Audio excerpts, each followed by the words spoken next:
안녕하세요. 이주영 변호사입니다. 오늘은 배우자가 사망한 경우에 그 배우자와 남겨진 자녀들이 어떻게 한정승인이나 상속포기 문제를 처리해야 되는지에 대해서 말씀을 드리도록 하겠습니다.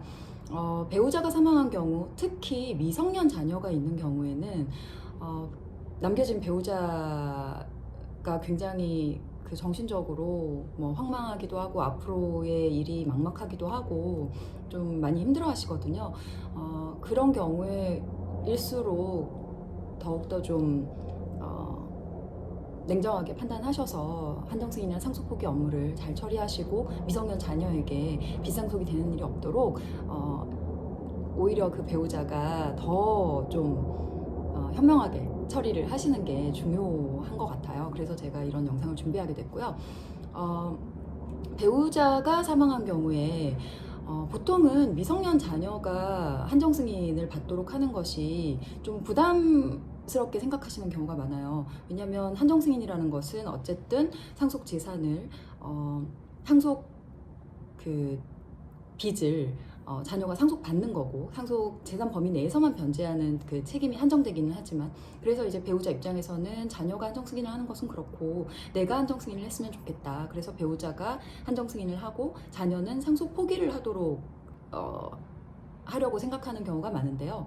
근데 그런 경우에는 좀 현실적으로는 조금 더 일이 더 많아져요. 왜 그러냐면, 첫 번째로 배우자가 한정승인을 하고 미성년 자녀가 상속포기를 하게 되면 이거는 이해 상반행위라고 해서 특별 자녀들에 대한 특별 대리인을 선임해야 됩니다. 미성년 자녀가 한 명이라면 한 명의 특별 대리인을 선임해야 되고요.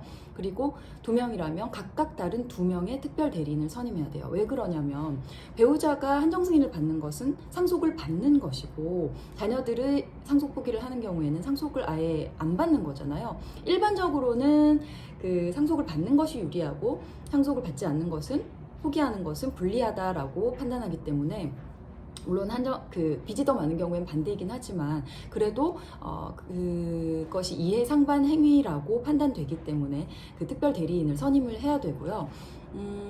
그래서 특별 대리인을 선임해서 미성년 자녀들에 대해서 상속 포기를 하고 배우자가 한정승인을 하게 되면, 또 그 미성년 자녀가 상속 포기를 통해서 상속인이 아닌 것과 같이 되기 때문에, 고인의 부모님이 살아계시다면 배우자와 고인의 부모님이 같이 상속인이 돼요. 그래서 그 배우자의 그 고인의 부모님도 또 상속 포기를 해야 됩니다. 그래서 이게 특별 대리인도 선임해야 되고 그 다음에 고인의 부모님도 또 상속 포기를 해야 되는 그런 번거로움이 있습니다.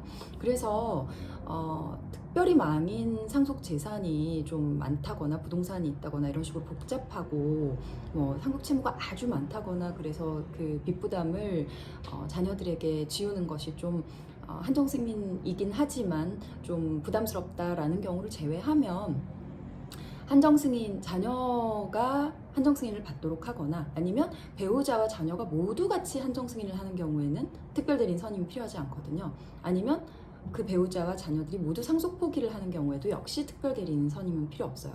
그래서 조금 복잡하게 느껴지실 수도 있을 것 같은데요. 어쨌든 기본적으로는 배우자가 한정승인을 하고 미성년 자녀가 상속 포기를 하게 될 경우에는 특별 대리인 선임이 추가로 필요하다는 것, 그리고 고인의 부모님이 살아계신다면 그분들도 상속 포기를 해야 된다는 것, 이 점을 유의하셔야 될 것 같고요. 그래서 그런 번거로운 것들이 좀 신경 쓰이신다면 배우자와 자녀들이 모두 한정승인을 하거나 배우자와 자녀들이 모두 상속 포기를 하는 방법을 고려하실 수 있을 것 같아요. 상속포기나 한정승인이 좀 부담스럽다고 하시면, 아까 조금 번거롭긴 하지만 그 전에 말씀드린 대로 배우자가 한정승인을 하고 자녀와 고인의 부모님이 모두 상속포기를 하는 방법도 고려할 수 있고요. 오늘은 제가 이렇게 예쁜 꽃을 좀 보여드리려고 합니다. 제가 2018년도에 의뢰인한테 선물을 받은 난인데요. 2019년, 20년, 21년, 22년 이렇게 4년 동안 제가 매해 이렇게 꽃을 피우고 있습니다.